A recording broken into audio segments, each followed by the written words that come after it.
everyone hear me okay? Good? All right, great. All right, so good morning. Thank you everyone for coming out to attend today's Boston Application Security Conference. My name is Luke Donahoe, and today I'll be talking about threat modeling global catastrophic risks. So the original title for my talk was not accepted, but after some input from the OWASP review board, here we are today. So today I'm going to talk about existential risk, as well as give a historical overview on threat modeling, and I'll talk about artificial intelligence and nanotechnology, as well as trying to wrap it all together at the end and just show you some of the work I've done on the threat modeling of these risks. So in 1987, Michael Stipe of REM said, the end of the world would start with earthquakes, birds, snakes, and airplanes. But like Lenny Bruce, we were not to be afraid.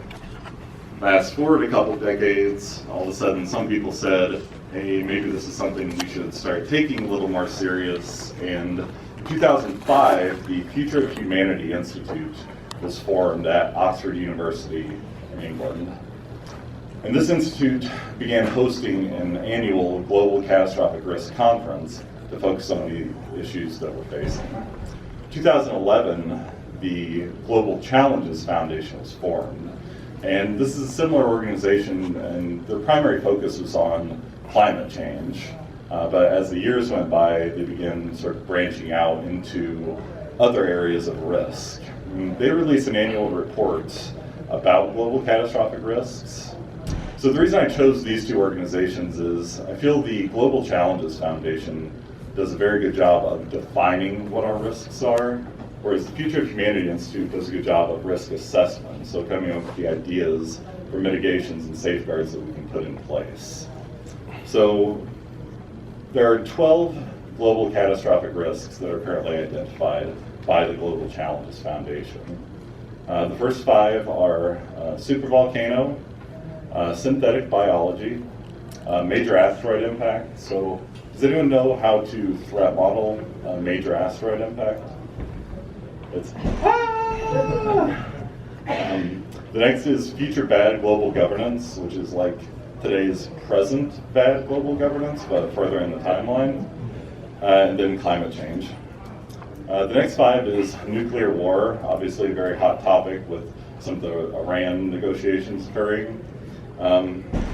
There's also a global pandemic. So remember SARS a few years ago? Obviously, big deal. A lot of people worried about it kind of wiping out civilization and such. The next is ecological catastrophes. So this is where if something's removed from the ecosystem, what would the ramifications and ripple effect of that be? So a couple that are currently floating around the news are honeybees are slowly decreasing in population, as well as starfish, and I think the starfish is due to global warming. So if these were removed, what would the ultimate impact be on us? The next is the economic global system. So if that was to collapse, or the underlying infrastructure that supports us would collapse, how would we deal with that on a global level? And then finally, there's unknown consequences. So this is like the ASCII shrug of global catastrophic risk, where there are certain things that we just don't know, maybe we're not focusing enough attention on, or just things out of our purview, so things that might be occurring in space we just don't understand that could affect us. So what made 2015 an interesting year is 2 technologies were added to this list, and these technologies were artificial intelligence and nanotechnology. So this report identifies 5 key factors for each of these technologies and what are the risks associated with them. So with artificial intelligence, the 5 key factors were how reliable are the predictions currently being made about AI. So even when you get a group of AI experts into a room, you can see that there's quite a disparity between not only how far along everyone thinks we are, but at what point we'll actually arrive at some benefits of AI. The next is whether we'll have this sort of AI overlord who will control us, or if each country will have their own sort of super intelligence that it will operate similar to the way we do today, where we have countries represented. We also don't know how smart AIs can get. So obviously there's been pretty massive scale improvements in AI thus far, but once it reaches a certain level, will it be able to understand things that humans can't even really fathom? And once something gets to that level, will we even be able to control it? So we're not used to being anything other than top dogs on the food chain, but if this superintelligence comes along and sort of bumps us down, how will we react to that? There's also a parallel field of study called whole brain emulations, or WBE, which is very similar to artificial intelligence, but it's essentially modeling digital architectures of the human mind and uploading it, and thus taking advantage of today's computing power to perform tasks. So why this is a risk is if enough advances occur in that specific field, it could lessen the need for artificial intelligence and make the field obsolete. With nanotechnology, it's really what timeline will we get to start realizing some of the promises that are being made of nanotechnology. And also, there's a risk with if certain components of nanotechnology are developed before others, will that increase the risk because we won't learn how to harness them? As with any good technology, there's a component of warfare. So if nanotech weapons can be assembled, then how quickly will they be able to be introduced into our environment? And similar to AI, how will we monitor and really start to control these nanotechnologies? And then will we even be required for it? So with nanotech, sometimes they can self-replicate. There's an idea. So will humans even need to be involved, or will the computer systems within them just be able to control themselves? So that's global catastrophic risk. I'll move on to threat modeling now. So does anyone currently perform threat modeling for their organization? Yeah, all right, so you guys are. So I'm going to give a historical overview on threat modeling, and I'll start with Windows Snyder. So Snyder in 2004 co-authored a book called Threat Modeling from Microsoft Press. This is the kind of Old Testament of threat modeling. In 2004, she was talking about a lot of ideas that really just weren't being discussed in the security community. So she helped lay the foundation for this topic. So Snyder describes threat modeling as a methodology for identifying security vulnerabilities and for identifying the risk associated with those vulnerabilities within your application. So Snyder's got just about the best resume you can have for anyone in our field. She's currently the Chief Security Officer for a very cutting-edge CDN called Fastly. Prior to that, she was at Stake, security company around the turn of the century. And she moved to Microsoft after that, and what's key about her timing for Microsoft is not only the time where she wrote the book, but it was part of the Trustworthy Computing Initiative.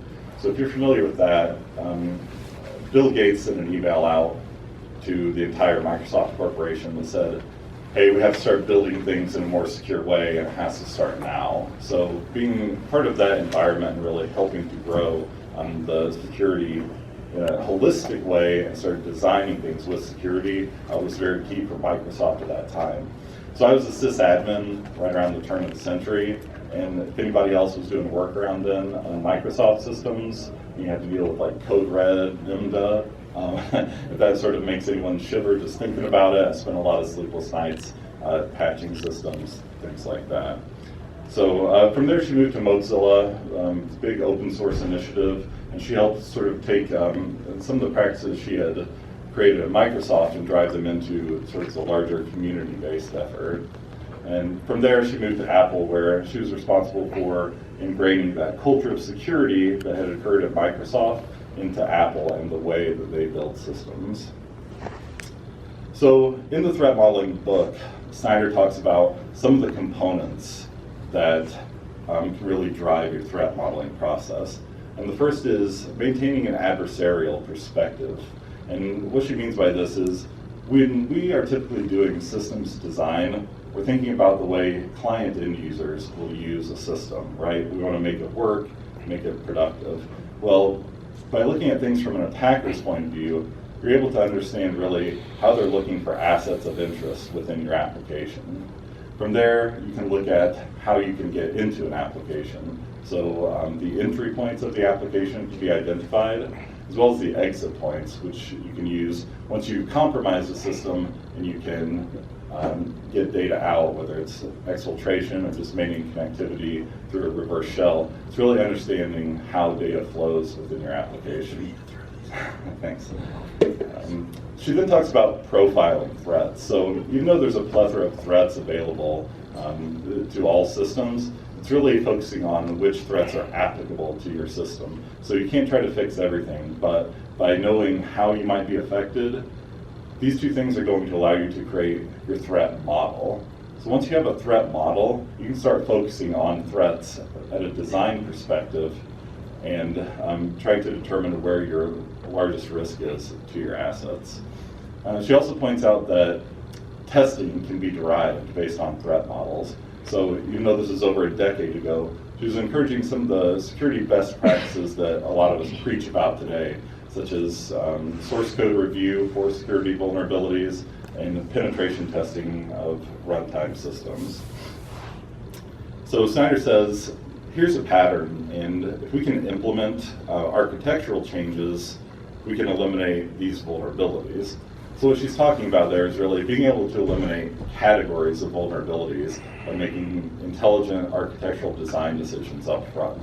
So if you take the OWASP top 10, but you can make smart enough design decisions and say, make it the top 9, well, you're saving yourself a lot of work and you're not just trying to stamp out vulnerabilities one by one. So the next person I'll talk about is Adam Shostak, and Shostak is a technologist. He's a member of the Black Hat Review Board.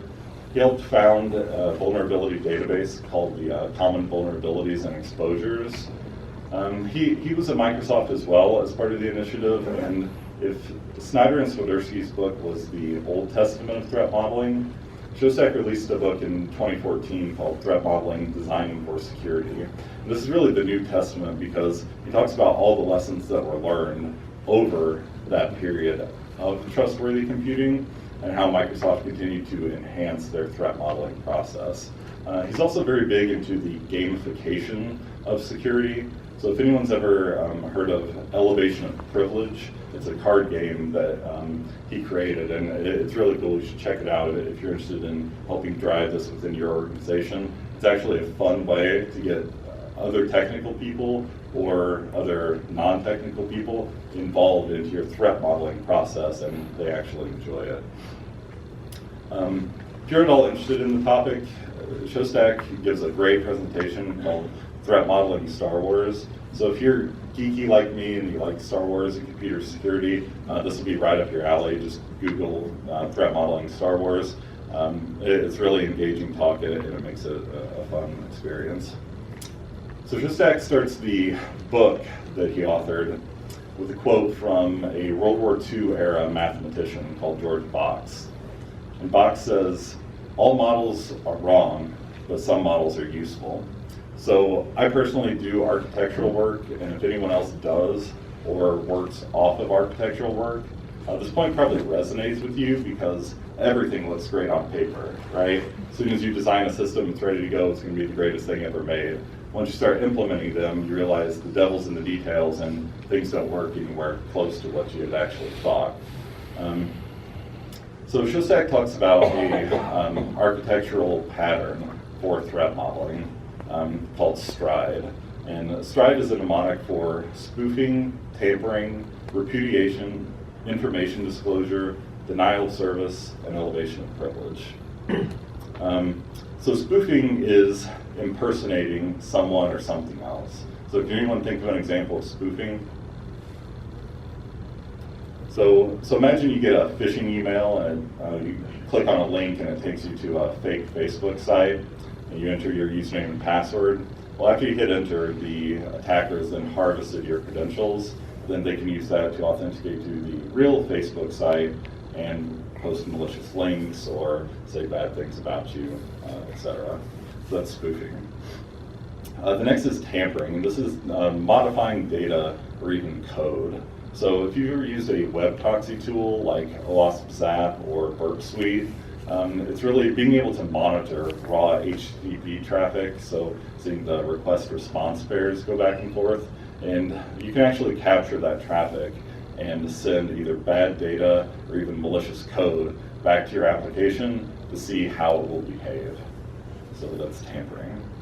The next is repudiation, and this is confirming whether or not you've done something. So I always think of Windows Event Viewer when I think of repudiation because it offers non-repudiation. So a lot of system events are logged there, such as user log on, user log off. You can even fine tune it so that there's object level access to get very granular. That's repudiation. Information disclosure is just showing information to people that shouldn't see it. So if you have like a .NET application that manages someone's health information and you're sending that over an unencrypted channel, well, someone's monitoring that traffic and they're looking at like your view state variables and you're passing someone's personal health information, that's disclosing that information to people who aren't supposed to see it. Denial of service, so that's just preventing authorized users from accessing an application. So this is a threat that's really as old as technology. If you think back to like network level flooding or even HTTP flooding like we see now, just keeping the application offline. And finally, there's elevation of privilege. So this is just increasing your authorization level, even though it wasn't approved for you to do that. I always think of Metasploit. So if you use Metasploit and their interpreter, and you've compromised a Windows box, you're logged in as that specific user. You can actually run the get system command within interpreter, which exploits some vulnerabilities in the Windows architecture and raises your privilege level to system level context within Windows. So if you're not familiar with Windows environments, it's pretty much God level access on that compromised system. So that's threat modeling, and we'll move on to artificial intelligence now. Within artificial intelligence, I'll talk about some of the key players of the field who are not only working in artificial intelligence, but also focusing on some of the risks that are associated with artificial intelligence. So the first level of AI is called weak AI. And this is the AI that we commonly use on a daily basis, even though some of us might not even realize that we're using AI. So John McCarthy, who's a computer scientist, actually coined the term artificial intelligence. And McCarthy says, once artificial intelligence becomes common and useful enough, we don't call it that anymore. And the point's made when you think about some of the things that we use, like Siri, who's Apple's digital assistant in iOS, or some of the robots that clean your house. I know I couldn't clean my house without them. And even getting places through Google Maps. So these are all very narrowly focused AI, but they perform their tasks at a superhuman level. So if you remember May 11th, 1997, very critical day for the human race as AI struck its first blow with Garry Kasparov losing to IBM's Deep Blue. Kasparov was a Grandmaster World Chess Champion and he was defeated at the hands of a computer program. The next level of AI I'll talk about is called strong AI. So even though there's no clear definition for strong AI right now, it's really referred to as the efficient cross-domain optimization. That's really just like a super fancy way of saying it can do a bunch of things really well, right? So when I think of strong AI, I think of kind of the robots that we want in our life. So whether it's like C-3PO, who can be our friend, hang out with us, give us advice, or Rosie the robot, who can clean our house, cook our meals, or even Ex Machina, who can get seduced by the robot, ultimately let it out of its cage, take over the world, things like that. So we're having a problem defining strong AI. And a gentleman by the name of Luke Muehlhauser, who does some analysis work for the Machine Intelligence Research Institute, he surveyed a lot of leaders of the field, trying to define what it would take for us to finally determine something as a strong AI. So 4 tests were discussed. These were tests in increasing order of difficulty. So while an AI wouldn't necessarily have to pass all of these tests to determine that it was a strong AI, being able to pass any one of them would help define that. So the first test is the simple Turing test. If you're not familiar with the Turing test, it's named after Alan Turing, famous World War II era mathematician. And it's really when a human's communicating with an entity on the other end of the communications channel, and they're unable to determine whether or not they're receiving answers from a computer system or a human. So the first test is the Turing test. The next is what's called the coffee test. And this is a test where an AI can come into your house, locate your kitchen, find your coffee maker, fill the tank with water, fill the filter with coffee grounds, and brew you coffee. Sounds useful, right? So that's the coffee test. The third is the college test. And this is where an AI can pass a college entrance exam and attend college at the same level that a human would. Hopefully it would be better, but it's the process that this AI would go through. So after an AI has convinced you it can operate at a human level, make coffee, and get through college, what should the final test be? Anybody? Get a job, right?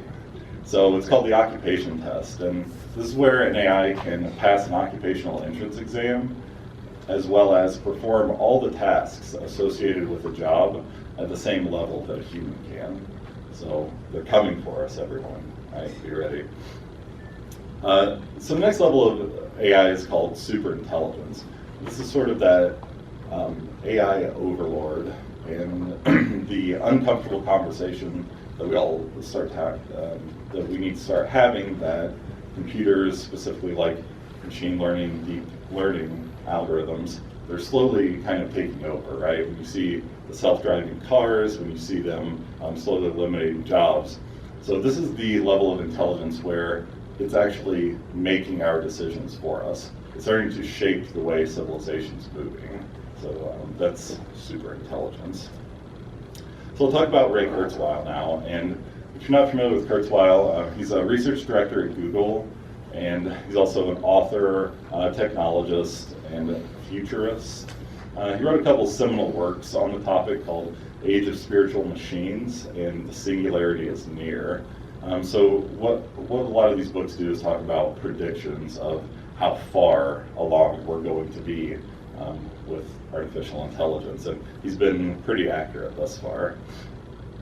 So Kurzweil talks a lot about the singularity, and this is a term that has a lot of different definitions. It seems to change on an annual basis. But Kurzweil talks about the singularity from the vantage point of John von Neumann and I.J. Good, who were two mathematicians in the 50s and 60s. And they defined the singularity as the point at which technology is starting to make all of our decisions for us, even at the biological level. So when it starts taking over our bodies and even the human brains. So this is really moving technology in a way that we've lost control. So if you see this scale, it's a logarithmic scale of life and the direction we're heading. So you can see in the top left-hand corner, it starts with single-cell organisms, multi-cell organisms.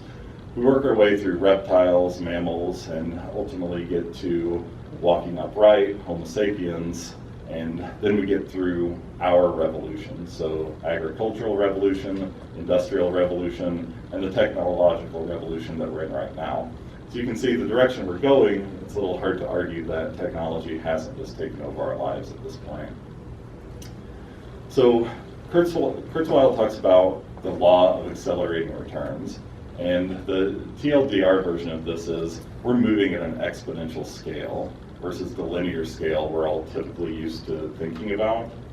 And the law of accelerating returns, there's an initial evolutionary process that occurs. So you can think of this as human evolution and what ultimately got us to this point.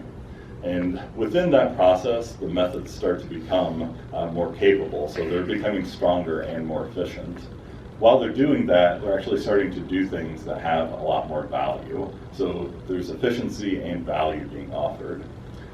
While this is going on, there's a correlative process where within that process, the returns of speed, power, and cost effectiveness are all occurring. So while we're doing all these things, we're getting better at it, faster at it, and we ultimately get to a positive feedback loop. And what happens here is a secondary process gets generated. So you can think of this as technology. The human technology that we've created has its own set where all of a sudden it starts to become more cost effective. Because more people have access to it, we start focusing more attention on technology. Within the secondary process, there's another correlative process where you can see speed, power, cost effectiveness all increasing as well. So once we reach a certain point, we get this paradigm shift that has to occur to allow exponential growth to continue. So if you think about computing, something we're all familiar with, you can see the way computing is growing is not a linear scale, right? We're moving in a very exponential way. So if you look around 1960 on this chart, you can see, and we have that same system has the intelligence of a little under a common field mouse, right? So it might not sound that great to us, but the fact that we've made something that can simulate that is actually pretty powerful. Right around 2020 or 2025, you can see that we're getting to the human brain level. So you get up, go to work in the morning, you log into that system, that's going to be as powerful as what's on your head, right? So you're going to be dealing with your counterpart on a daily basis. Fast forward even further, around 2060, that same system you're logging into in the morning, that has the power of every human brain, right? Me, everybody here, everybody walking the face of the earth, that's what you're logging into your network with every day. Once you get to 2100, it's very difficult to even fathom that level of computing power, right? So if this is ringing a bell with anyone, Moore's Law is a very good example. It's something that affects us on a daily basis. And Moore's Law is just the ability for technology to increase in speed and power by a factor of 2 every 18 months. So Kurzweil rightly points out that Moore's Law is kind of our problem right now because that's the era we're in. But Moore's Law is actually the 5th paradigm shift that has occurred within technology. So if you go around the 1900s, some of the electromechanical computers were performing some basic mathematical tasks, right? We were starting to slowly make progress. Once they had reached their limit, we shifted to the relay systems that were used around World War II. After that, we got into vacuum tubes. So does anybody remember the computers that were like the size of this room to use the good old vacuum tubes, right? After that, we shifted again to transistors and ultimately integrated circuits that are our problem today. So when will the next paradigm shift continue? We don't know yet. Obviously, it just kind of happens when it happens. But a lot of the discussion is around quantum computing, nanotechnology, even as sort of that next shift that will occur to allow us to continue to grow from a technological perspective. So the next person I'll talk about is Eliezer Yudkowsky. And Yudkowsky co-founded the Machine Intelligence Research Institute that was referenced earlier. And Yudkowsky is a computer scientist, philosopher.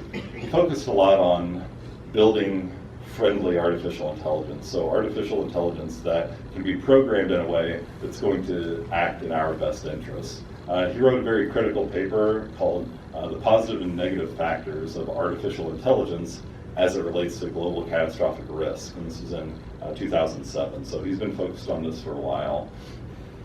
So Yudkowsky talks about friendly AI. And he doesn't necessarily mean this is like Mr. Rogers. What he means, in spite of the picture, is that when we program friendly AI, it should be something that's useful. So we should program something that's going to help all of us, right? Useful technology.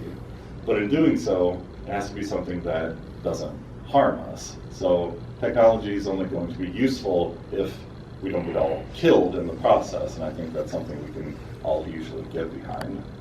And his big philosophy behind this is called Coherent Extrapolated Volition, or CEV. CEV has 4 main components, which is really going to help drive the algorithmic design into how these systems are being built. So the first is, what if we knew more?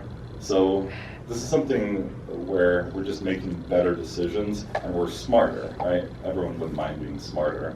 So an example of this is, imagine I have a coin in my right hand and I ask you to pick, hey, which hand's it in? And you say left. Well, you just made a bad decision because you didn't know something. Even though it's on a very minor scale, it's our ability to just be smarter from the outset so we can say right and move on. The next is, what if we could think faster? This isn't necessarily an element of speed, but it's also being able to optimize our process for getting faster. So if you're trying to go 0 to 60 miles an hour, and your choice is doing that in a Tesla Model S or a Ford Pinto wagon, which one would you pick? I mean, you're going to get to 60 miles an hour, hopefully in both of them, but one obviously does it in a much more efficient manner. And the next two are really this sort of sobering, if not depressing, viewpoint on how flawed it is to be human. And the first is, what if we were more the people we wish we were? So most of us wish we were a better person every day, right? You wish you did things better, you wish you were smarter, you wish you got along with others more, you wish you were better looking, et cetera, et cetera. Well, what if we could actually program systems in a way where they could allow us to do that, right? It could put us on the right path to do that. And the second is, what if we had grown up further together? So it's a little kumbaya, but what he means is, we live in such a splintered society today. It's very hard for anyone, even a small population like what's in this room, to act in everyone's best interest because we all have such different beliefs. Well, what if something smarter than us can be created and actually figure out a way to make everyone's lives better, right? What if that decision can be made, we just don't know how to do it? So that's CEB. And the final person I'll talk about for AI is Nick Bostrom. So Bostrom, he helped found the Future of Humanity Institute, which was mentioned earlier, and he also authored probably the best book in the field, and it's called Superintelligence. So if you're looking to find more information on the topic, this is where I'd start. So Bostrom identified 4 categories for classifying existential risk. The first is a bang. So this is where humanity's just wiped out one shot and we don't reach our next level of evolution. The next is crunches. So this is where human life as we know it continues, but we never evolve for various reasons. And the next two is when we do reach that post-human evolution, but it doesn't quite work out the way we would have expected. So shrieks is where we reach the post-human condition, but it's in a very undesirable fashion. And the next is whimpers, where we do reach the post-human civilization, but we never realize the potential that was supposed to be offered with that next step. So some examples of each of these classifications. With bangs, you can think of it as the asteroid impact. That just happens, wipes out the Earth. What if we all decide to just start dropping nuclear bombs, wipe ourselves out? That's bangs, right? We're completely gone. Crunches, so what if as we're trying to get to the post-human life, we end up using all of the resources it was going to take to do that? So you've seen those movies where all of a sudden there's no power and you kind of have to live back in the agricultural revolution. That's an example of a crunch. The next is shrieks. So as I had mentioned, this is where we do attain that post-human civilization, but imagine a totalitarian regime controls a superintelligence and we have to follow all of the orders. So imagine the Nazis who won World War II and we all have to follow their beliefs. That would be an example of a shriek. And whimpers are a little bit more on the philosophical side of things, and this is where we do reach the post-human level, and let's say we even get to the point where we have mastered interplanetary colonization, then we cross into the wrong neighborhood of the universe, and a bunch of aliens decide they don't want us around anymore, so they just wipe us out, right? Like Bogon construction fleets, bam, they just decide we're done. So that's a whimper. One of the topics Bostrom talks a lot about in his books is recalcitrance, and if you're not familiar with this term, this is really the ability for a system to make improvements on itself. So as with any artificial intelligence talk, you have to have the Terminator reference. So there it is. Hope everyone enjoyed it. And Terminator is actually a good example of recalcitrance because there's these systems that had to continue to make themselves better even though they were misguided. So Bostrom theorizes that if a system's recalcitrance level is either constant or lower than constant, it runs a greater risk of ending in a potential world domination because it will consider anything trying to interfere with its pre-programmed goals as an enemy and thus slowly start to turn on us. So that's recalcitrance. So we'll move on to nanotechnology from here. And nanotechnology, if you're not familiar with it, it's technology that's currently being created on a molecular scale. So it's hard for us to think about because the scale is so small. So if you have a piece of paper right now, a piece of paper is approximately 100,000 nanometers thick. So imagine we're trying to work on things with just one of those at a time. One of the founding fathers of nanotechnology is a gentleman by the name of Eric Drexler. So Drexler went to MIT. He majored in molecular nanotechnology there, which is actually key because that major wasn't even invented. So you have to be pretty smart to get into MIT in the first place, but whenever they're actually telling you, hey, we want to create a major based on the work that you're doing, you're probably doing something right. So he wrote a book called Engines of Creation and more recently Radical Abundance, but Engines of Creation is sort of the work that he's the most known for because he outlined nanotechnology and its potential benefits and promise, very similar to what Kurzweil had done with artificial intelligence in the age of spiritual machines. So in Engines of Creation, Drexler talks a lot about nanobots, and it's simple to determine what he meant by that. It's really just robots being built on the nanoscale.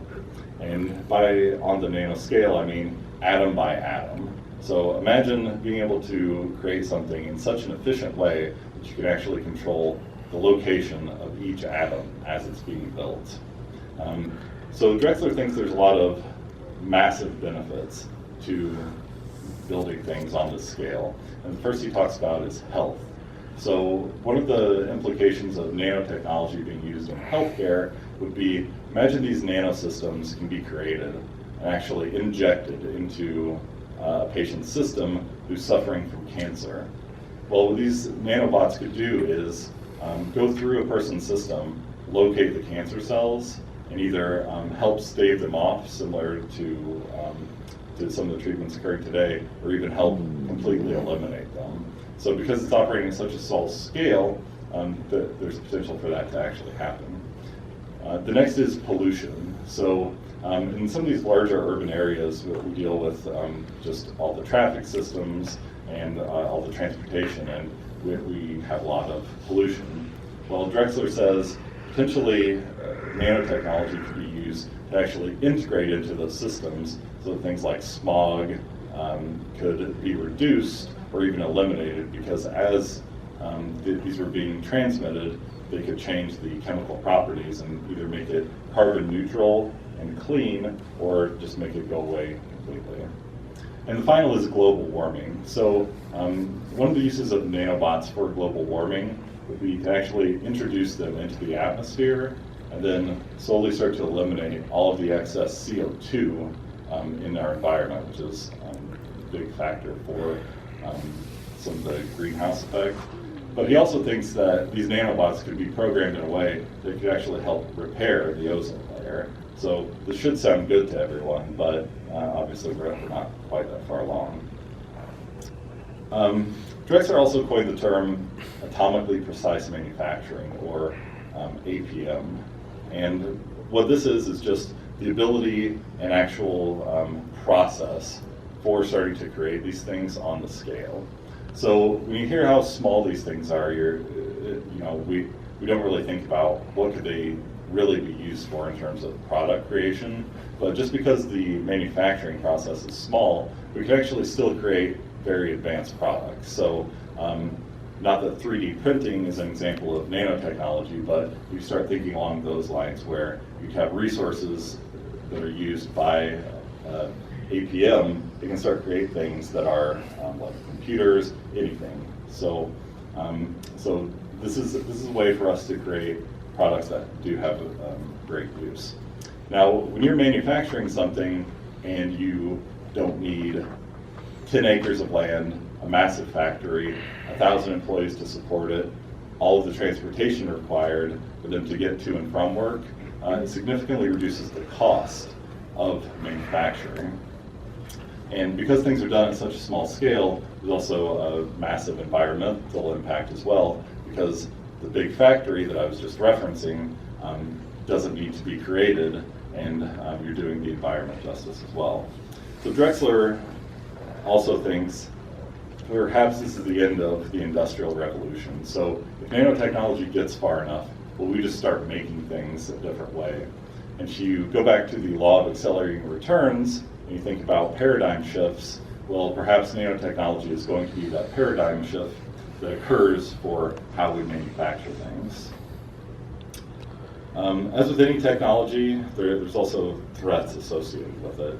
And probably the most well-known threat of nanotechnology is called gray goo. Now, there's nothing necessarily gray or gooey about it, but what Drexler defines gray goo as is, imagine we have these nanobots that have self-replicating abilities. So they've been given a specific task to perform, but because they have this function, they slowly start to determine perhaps there's other things, other replicators that we need to help us perform this. So you start with one, it doubles, it decides it needs more, they all make that decision, double again, double again, double again, till all of a sudden the world's been essentially consumed by these nanobots who were just trying to perform one simple task. So an analogy that can be used for this is, because it's so successful on an evolutionary scale, but it of course doesn't provide us much benefit, just imagine if crabgrass was taking over the world. So it would obviously be great for crabgrass, right? Because it would be all over, but it doesn't do any of us any good, and we just live on a world full of crabgrass and ultimately die out. So Drexler also talks about assembler breakthrough, and this is where an organization or a nation state, they finally create this nanotechnology and they have these assemblers at their disposal. So some of the design decisions that can be made as these assemblers are being created, the first to provide safety that Drexler discusses is isolation. So this is sort of the nanotechnology in a box. By being able to contain the nanotechnology, even if something should go wrong, it would be contained in, say a specific lab. So there could be even potential deaths, but it wouldn't be at the catastrophic scale where all of a sudden everyone's wiped out because this thing kind of went nuts. The next is, what if we just had counters inserted into these nanotechs? So after a certain amount of time, they just kind of killed themselves off, shut themselves down, so we never get to the point where, like a gray goose scenario, but things are shutting themselves off, then we could ultimately work out what to do after we figured out the problem. And the final is, what if we just made them smart enough to do what they were supposed to and even repair themselves? But why do we need to make them smart enough that they can actually evolve in that scenario? So if this sounds familiar, it's sort of the recalcitrance argument that Bostrom makes regarding artificial intelligence. But Drexler says, maybe we just make them so that they can do what they're supposed to, fix programming errors, but never achieve that next level where they're trying to make themselves smarter. So for probability of success, Drexler's actually very optimistic on nanotechnology. And he thinks that success is actually very probable based on the experiences that we've had. And what he means by that is, we've always been able to control physical systems, so why would we stop now? Now, of course, you can poke a lot of holes in that argument, because even though we can control physical systems, most of that is because they don't end up in the wrong hands. Like, do you think we'd be able to control nuclear bombs if everybody was walking down the street with them? I mean, probably not, right?